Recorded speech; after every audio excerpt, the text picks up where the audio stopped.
tenemos una nueva tertulia con historia, esta vez a las 12 del día, y queremos compartir la experiencia de conocer a una persona que formó parte de nuestra historia, pero que realmente ha estado olvidado y ha sido como muy cuestionado por algunos autores, pero al mismo tiempo él era una persona, por decirlo de una manera, vanguardista en sus ideales políticos y, qué sé yo, religiosos. ¿Mm? Para ello, de la persona que vamos a hablar es Francisco Bilbao, que de hecho la municipalidad, la comuna de Providencia tiene una calle, que es la calle Francisco Bilbao.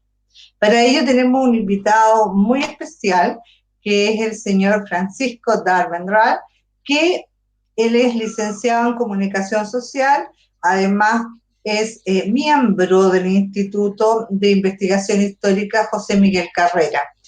Él está en Concepción y nos ha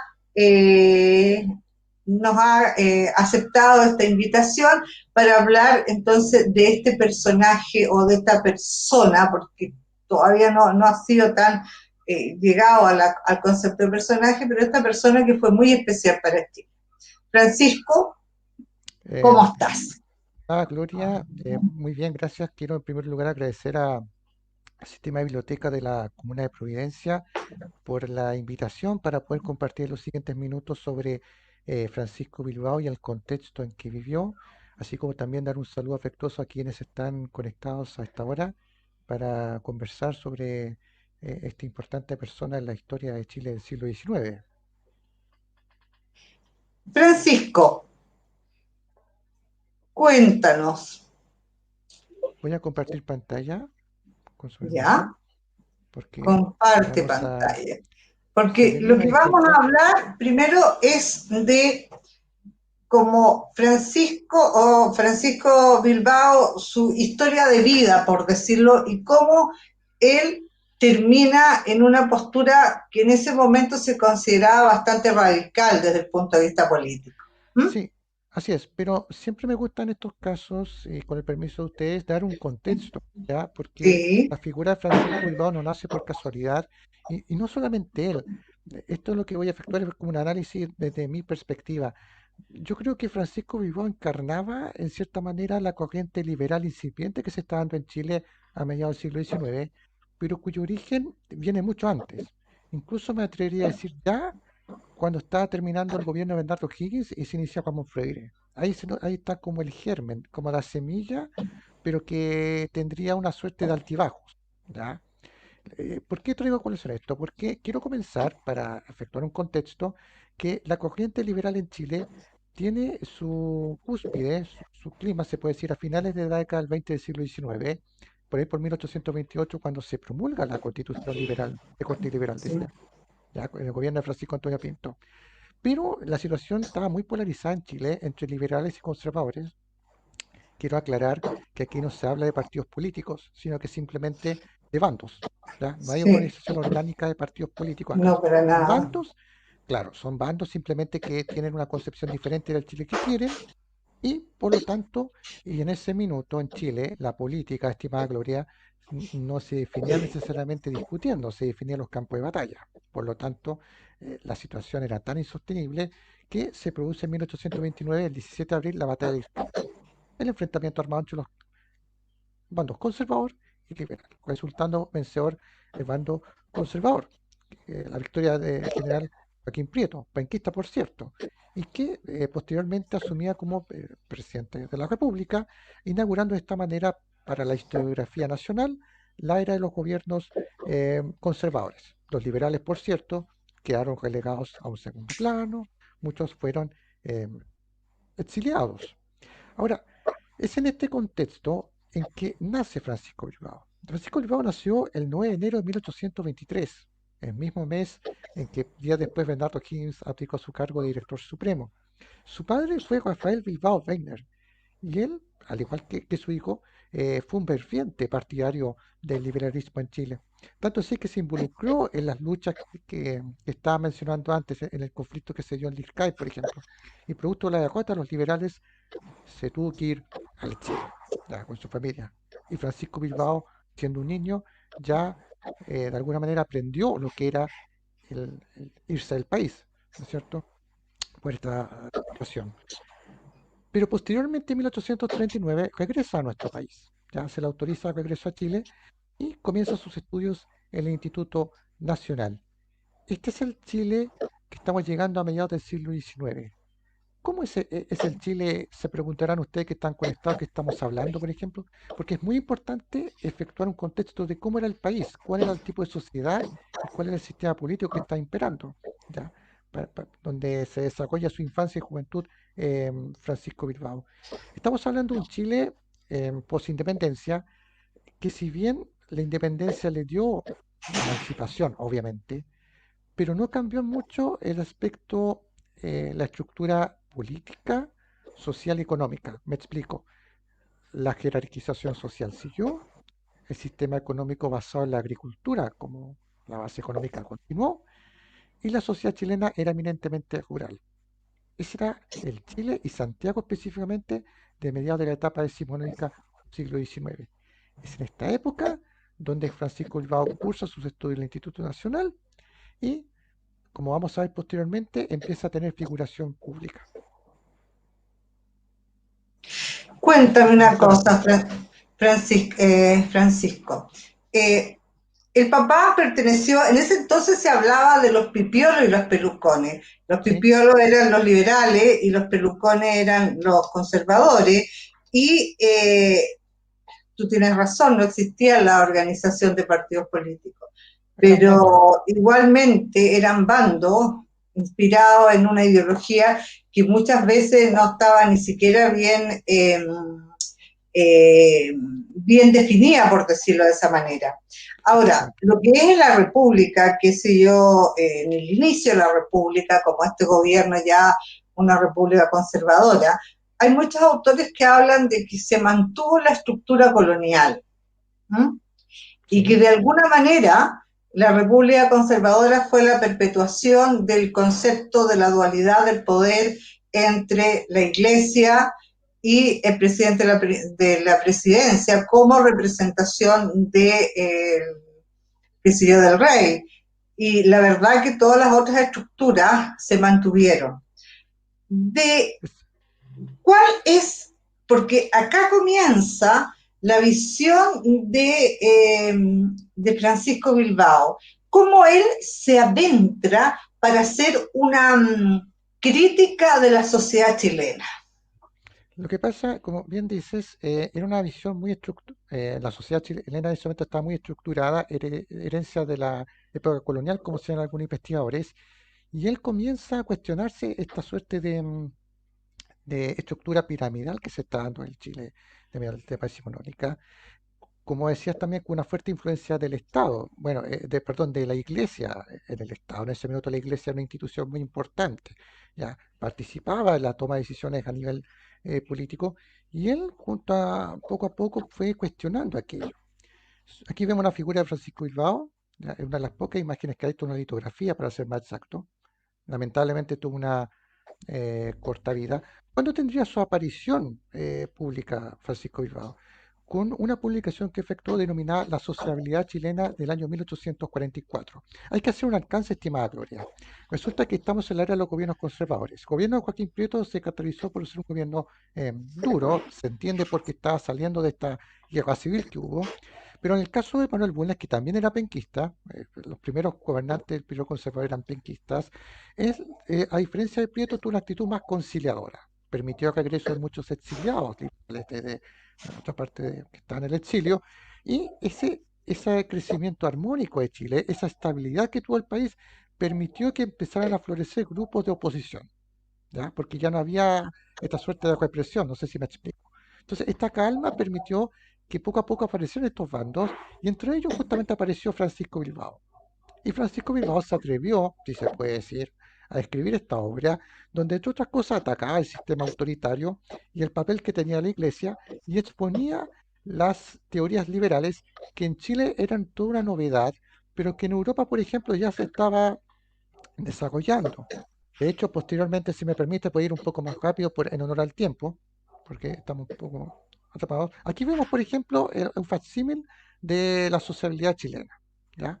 Quiero consignar que en ese minuto, en este entonces, la prensa tuvo un papel muy fundamental. Claro, en ese minuto, por ejemplo, no me veo a Francisco Fiblado tomando su celular y sacándose una selfie, aquí estoy publicando tal cosa. No, no, ¿cierto? No existía eso. Pero en ese minuto había una nutrida actividad de prensa. Y las imprentas funcionaban mucho, la actividad proselitista también. Y eso se fue acrecentando hasta los años finales del gobierno del presidente Bulnes, por lo que comenté antes, porque fue un gobierno conciliador, lo que permitió justamente que estos grupos de oposición que están proscritos, están en el olvido, comenzaran a florecer. Pero grupos, no partidos políticos, porque eran grupos liberales que no tenían una estructura orgánica. Por esta publicación, Francisco Bilbao recibió una multa de 1.200 pesos de la época y la excomunión. Y además la expulsión de sus estudios de Derecho y como profesor del Instituto Nacional por atreverse a hacer esta publicación. Pero este no sería el fin de Francisco Bilbao, todo lo contrario. Más bien, Eso. digamos que puede ser el punto de inicio de su carrera política. Sí, fue una carrera política porque eso es lo que hizo. Y quiero efectuar con el permiso respectivo este hecho en particular. Resulta que él viaja a Europa, ¿ya? Y en Europa se impregna de las ideas liberales. Porque como comenté antes, en Chile, claro, era toda una novedad lo que se estaba comentando, pero en Europa ya estaba en proceso de incluso de revolución. En 1848 se produce el denominado 48 europeo. No sé si ubica esa época, yo me imagino que sí, obviamente. Me gusta esta época porque en diversas naciones de Europa estallaron movimientos revolucionarios. En Francia, en lo que sería después Alemania, que en ese momento era el Sacro Imperio Romano Germánico, lo que es Italia actualmente, que en ese entonces Italia se dividía en 7 reinos, ¿ya? Estos movimientos revolucionarios luchaban por muchas cosas, por las ideas liberales, por el concepto de nacionalidad, Mm. porque resulta que lo que es actualmente Alemania estallaron estos movimientos, pero no tenían un común denominador de nación alemana, tampoco en Italia, ¿me entiendes? Entonces, claro, estos movimientos revolucionarios los vio Francisco Bilbao en Europa y se impregnó de ellos. Ya, se dio cuenta que estos movimientos, si estaban dando resultados en Europa, podrían traspasarse a Chile. Quiero hacer una aclaración histórica, estimada Gloria. Estos movimientos revolucionarios fracasaron. Ya, como estallaron en diversas partes de Europa, las diversas monarquías reaccionaron y los neutralizaron. No obstante, estos movimientos revolucionarios fueron la semilla para los posteriores procesos de unificación que se dieron por 1871 en Alemania, en Italia, y quedó arraigado el concepto de libertad y nacionalidad. Estos conceptos los había traído Napoleón I, cuando fue emperador de Francia, en su conquista en Europa. Porque él Mm. cuando iba conquistando, por ejemplo, los territorios italianos, lo que sería después Da un código. Polonia o Alemania, fue dejando en esto las ideas que traía de la Revolución Francesa. Entonces la gente tomó esas ideas y años después se materializó en los hechos que estoy comentando ahora, en este 48 europeo de 1848. Ahora bien, Francisco Bilbao, de todo esto, Francisco, sí, perdón, por favor. Francisco, entonces, bueno, Europa durante el siglo XIX tuvo el año 20, el año 30 y el 48, que fue la más grande, estas revoluciones, ¿no es cierto?, con este tinte Claro. liberal. Y al final, Francisco Bilbao, que se supone que fue desterrado de qué sé yo de Chile, se fue a Europa y en vez de, porque la iglesia y los conservadores juraban que él en este proceso iba a tener una reconversión, por decirlo así, Ujú. llegó mucho más liberal. Él empezó, qué sé yo, a tomar en consideración toda la ideología y la doctrina liberal de los liberales europeos. ¿Mm? Cuéntanos, cómo fue que él toma esto y lo trata de poner en Chile? Claro, lo que pasa es que hay que aclarar un par de cosas. No solamente toma el concepto de las ideas liberales que se están dando en Europa, creo que también él tomó el concepto de ¿Sí? nacionalidad, por ejemplo, y de identidad principalmente.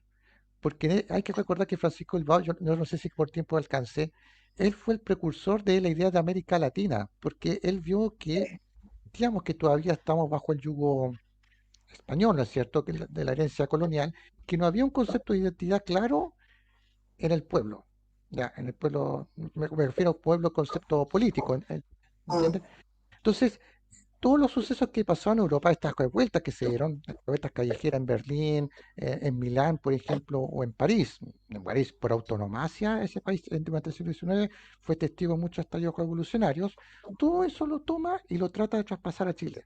Entonces, como bien tú decías, claro, lo que se suponía que este siglo era para que se reformara, para que de alguna manera se calme, si se puede decir, fue todo lo contrario, porque justo vivió en esta época de vorágine y em, regresa a Chile y trata de impregnar estas ideas en una sociedad chilena que tenía características muy similares a algunas sociedades europeas pre-1848, ¿ya? O sea, unas sociedades conservadoras, guardando las proporciones del caso, por supuesto, o sea, estamos tratando de hacer un símil. Entonces, em, tras regresa a Europa y sienta las bases de la organización de la sociedad de la igualdad, que voy a referirme en detalle más adelante, ¿ya? Cuando voy a hablar más adelante de la sociedad de igualdad en detalle, porque ahora me quiero buscar más a cómo fueron sus años finales de Francisco Vivado en vida. Él sentó las bases de esta sociedad y participó en la Revolución de 1851, la que a la postre fue una suerte de punto final en Chile de sus actividades proselitistas. Posterior al fracaso de esta revolución, se exilia en Perú, donde publica la obra La Revolución en Chile, los mensajes del proscrito, la que ven aquí en las imágenes que ustedes pueden encontrar en Memoria Chilena. ¿Ya? En su tiempo en cautiverio no perdió el tiempo, él comenzó a escribir muchos rogadores dando cuenta de la difusión de las ideas liberales y lamentablemente fallece tiempo después en Argentina.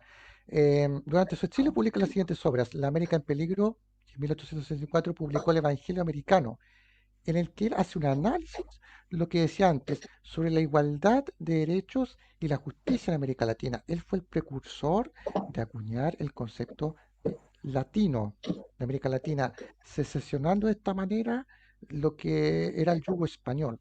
Hay que hacer un dato aparte. En 1844 España reconoce la independencia de Chile, pero eso en el papel, según él. Por lo tanto, él lo que quería era sesionar esto definitivamente. Y como dije antes, Francisco Iba fallece en Argentina cuando intentó rescatar a una mujer en Buenos Aires, estaba ahogando, él se lanza al Río de la Plata, la salva, pero como consecuencia de este hecho, él contrae tuberculosis y la tuberculosis de manera progresiva lo fue matando hasta que fallece el 19 de febrero.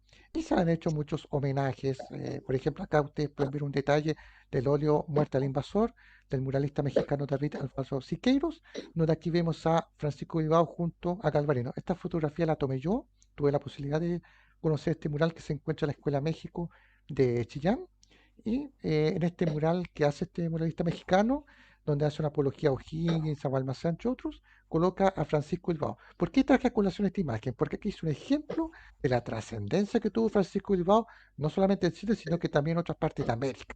De hecho, en México tiene conocimiento de sus obras y de la contribución sobre la identidad. Eso es muy importante, o sea, la identidad del americanismo, ¿ya? Eso es lo que él trató siempre de consignar en sus obras. No sé si me explico. sí, mira, Francisco, incluso hay autores que dicen que él es el que comienza la leyenda negra de España.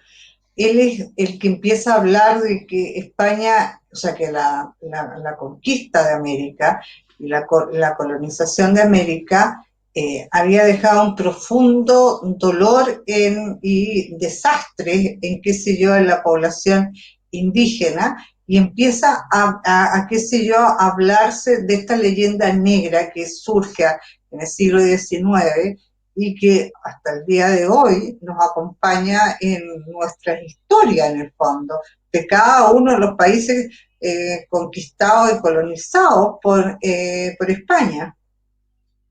Así es. Bueno, eso se dio mucho. También hay que analizar mucho la historiografía del siglo XIX, ya cómo es interesante efecto un análisis cómo algunos historiadores del siglo XIX tratan justamente el yugo español y después una comparación con otros historiadores que realizan lo mismo en el siglo XX.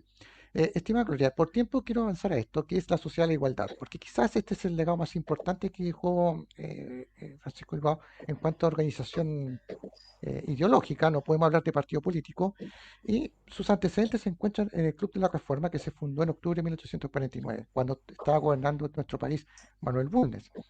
Y posteriormente, en marzo del año siguiente, se constituye la social igualdad. La social igualdad se puede decir como una suerte de réplica, una copia de las organizaciones que se están dando en Europa en el 48. Ya, o sea, organizaciones liberales que agrupaban artesanos, profesionales, miembros de la burguesía, para difundir las ideas liberales. Algo así se hizo en Santiago.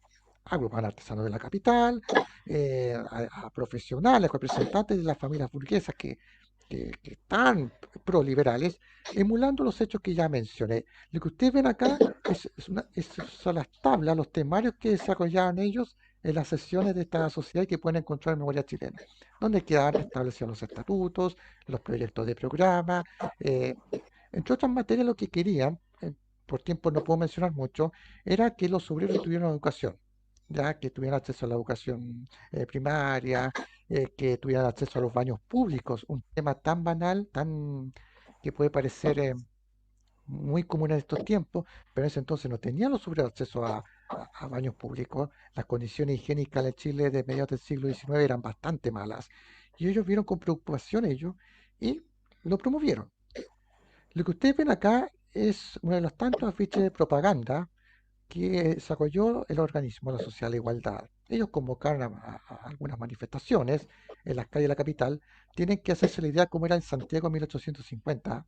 Cuesta un poco, pero hay que entender cómo era el Chile, perdón, el Santiago de esa época, un Santiago eminentemente rural, no era un casco tan urbano, era más bien agrícola.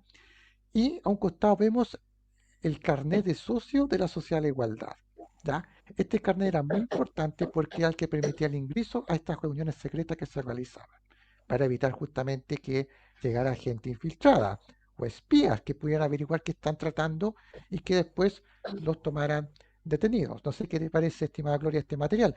Creo que es muy importante compartir ello, Sí, porque da cuenta también que ya en ese momento se están articulando estos grupos que serían la base después de los partidos políticos, de su estructura orgánica, y que a la postre llevarían al liberalismo en Chile.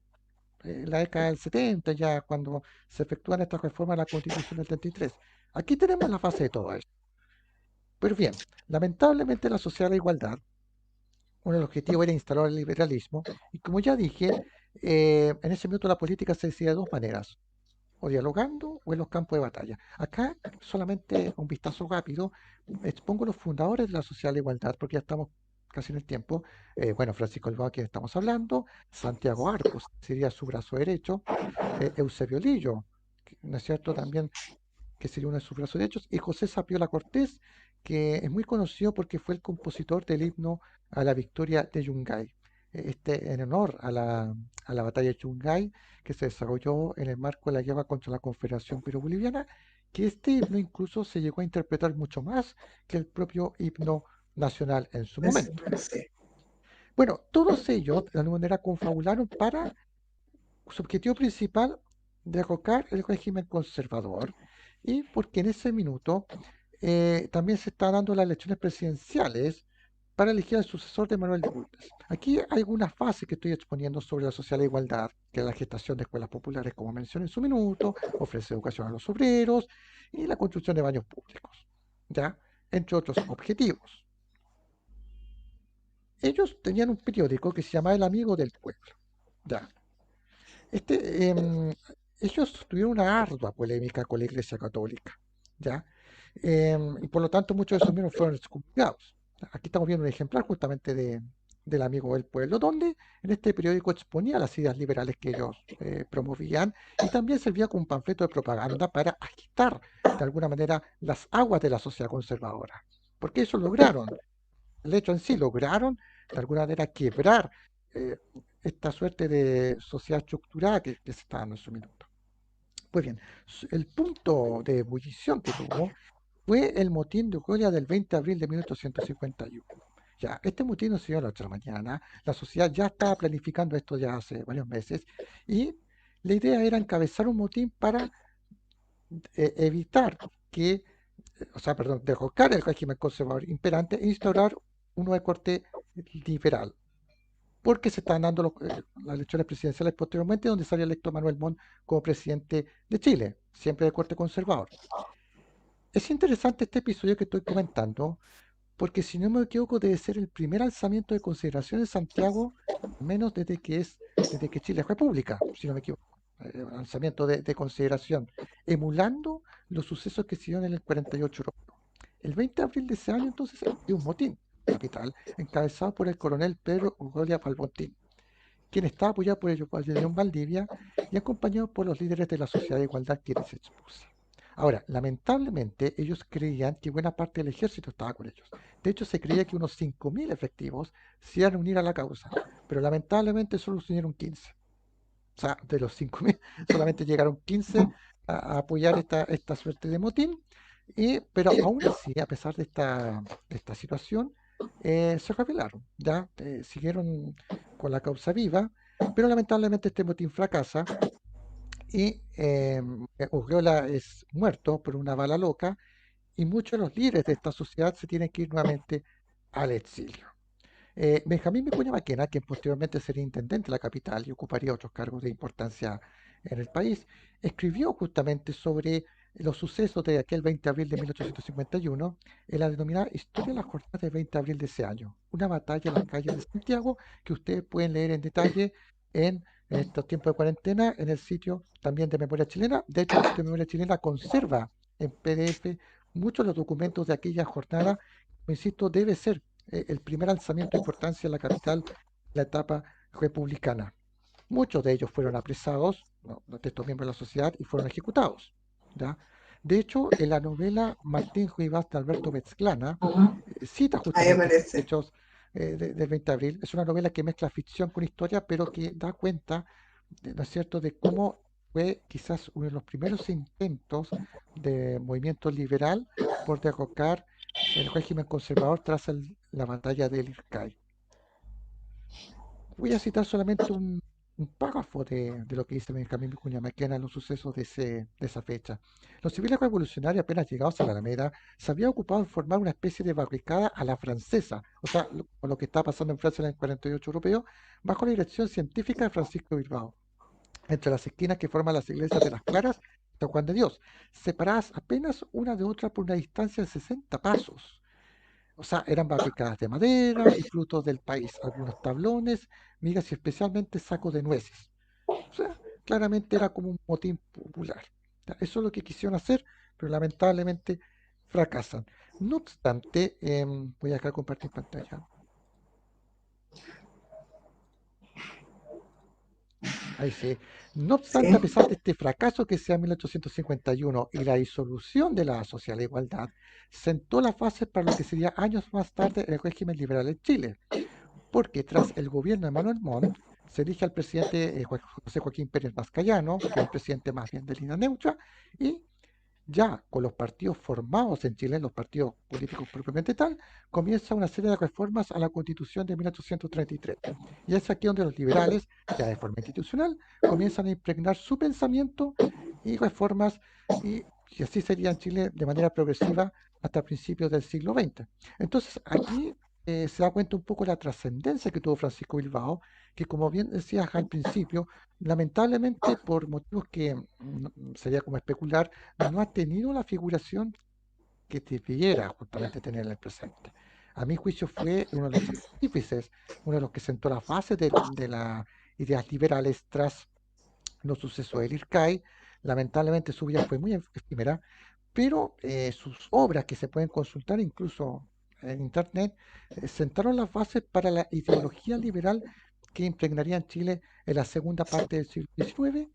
Y bueno, estamos yo creo que ya en el tiempo, pero dejo espacio Pero, abierto para comentarios. eh, Francisco, la figura de Francisco Bilbao siempre se ha em,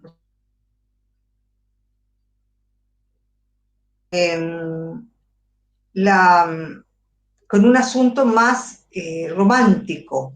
¿M? Sí, a ver, es que ese es un tema que A ver, ¿cómo lo puedo explicar?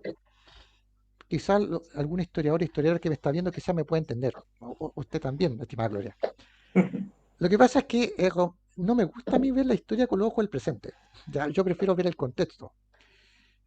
El romanticismo que se dio en Europa a propósito del 48, pero se trató de replicar en Chile.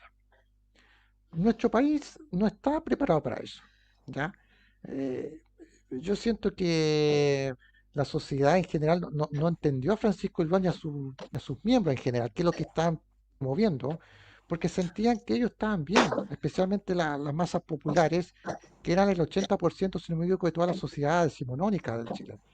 No entendía muy bien qué estaban postulando, no entendía muy bien por qué se estaba luchando. Por ejemplo, el fracaso del motín de Urquiola puede ser un ejemplo. Ellos esperaban, los miembros de la sociedad esperaban que llegara mucha gente del pueblo a esta sublevación y llegaron, ¿cuánto? 15 personas y un grupo más. Me da la sensación que en su momento no se entendió el mensaje. Además, por Eh, cierto, que hay que entender el contexto conservador, las fuertes restricciones que existían por parte del gobierno de Manuel Bulnes. Y además mira, del hecho... ah, No, no, por favor, sí, por favor. eh, yo tengo entendido que él era un gran orador, Francisco Bilbao. Iba a los lugares donde estaban los obreros, se paraba arriba de un cajón, dicen, a orar sobre las libertades, los derechos y una serie de otras cosas más, mientras que los obreros, lamentablemente, lo único que necesitaban en esos momentos era que producir para ganar dinero y para no tener hambre en el fondo y poder Claro. comer todo el mes, ¿no? Él y su familia. Entonces, obviamente que las ideas liberales de él, toda esta oratoria que tenía se condecía con el asunto de la realidad social que vivía el país. Claro, Francisco, sí, disculpe, ¿quieres agregar algo más? sí, solamente entender que, bueno, la clase dirigente también que controlaba todo y que no permitía esta suerte de oposición, pero como bien decías, claro, ahora algunos historiadores incluso que lo han tratado un poco de lunático, incluso investigadores que era un lunático, etcétera. No, era una persona de vasta trayectoria intelectual, como bien dice, buen orador, que tenía un amplio conocimiento cultural de lo que estaba pasando en Chile. Lamentablemente, el contexto en que se desenvolvió no lo favoreció, pero insisto, su legado se daría décadas más tarde, y lamento que en Chile actualmente no tenga el reconocimiento dado, no tenga quizás la, la, mm, la suerte de figuración que debería merecer en base al legado escrito que dejó y que sería la base de los liberales en la segunda parte del siglo XIX. Así que eso. Otra cosa, ¿dónde está el cuerpo de los restos? Porque él murió y fue enterrado en Buenos Aires, si mal no recuerdo. ¿Mm? Pero después hay una repatriación, ¿no es cierto? ¿Y los restos dónde están de él? Bueno, en un principio estaba en Argentina porque como usted falleció de tuberculosis. Él se instruyó en la masonería también, se me olvidó ese detalle. Mm. Y fue repatriados en el año 1998, si no me equivoco. Eso Sí, es sí, si no hace me poco. equivoco. Y tengo entendido que están a ver, ay, en una urna, creo que está en Santiago, si no me equivoco. Frente, em, en el Parque Bustamante, si no me equivoco. ¿Cierto? Tengo entendido que está en el Parque Bustamante. Mira, yo no Aquí, recuerdo dónde estaban, aquí pero estoy ignorante, aquí estoy ignorante, no te pero tengo preocupes. entendido que está en una urna, se fue repatriado en 1998 y que está en el Parque Bustamante. Quizás algunos de nuestros amigas y amigos nos puedan añadir ese dato. Un dato no menor, ¿ah? Interesante, porque justamente hablando del olvido de Francisco Bilbao, Sí, nos no te resulta encontrar, preocupes. ahí está un ejemplo, hay un ejemplo del del olvido que tiene. Me parece que ahí nos falta a nosotros valorarlo más, quizá haya más cultura o centros de bibliotecas que tengan más su nombre. En Santiago hay una estación de metro que lleva Francisco Bilbao, Sí. etcétera. Así que Entonces podemos decir que nuestro Francisco Bilbao fue un hombre adelantado para su época. Él fue un gran orador, pero un muy mal comunicador, porque no logró llegar con su oratoria a un mensaje claro para la población en general, pero por lo menos en algún estrato sembró la semilla para que después floreciera este movimiento liberal y después tuviéramos una república liberal, ¿no es cierto?, donde hay una serie de modificaciones a la constitución del 33 y donde también hay una serie de modificaciones a lo que es la religión, porque la Iglesia Católica pesaba en el asunto. Así es. Francisco, te agradezco profundamente tu tiempo y tu capacidad de colaborar. ¿Mm? Y esperemos vernos en otra oportunidad hablando de otras cosas sobre la historia de Chile, que es algo que necesitamos, porque independiente como sea, forma parte de nuestra razón del hecho de que estemos acá hoy día, tú sentado atrás de ese, con ese mapa, y yo acá hablando de nuestro querido Francisco Bilbao. ¿Mm? Sí, bueno, quiero reiterar mis agradecimientos a usted, estimada Gloria. Así también quiero efectuar un saludo a toda la comunidad de Providencia, nuestras amigas y amigos que están viendo. Y encantado, por supuesto, en otra instancia poder conversar de algún otro pasaje o persona que haya contribuido a la historia de nuestro país. Gracias, Francisco. ¿Mm? Muy bien. Chao. Buenas tardes, que esté muy bien. Buenas Gracias. tardes.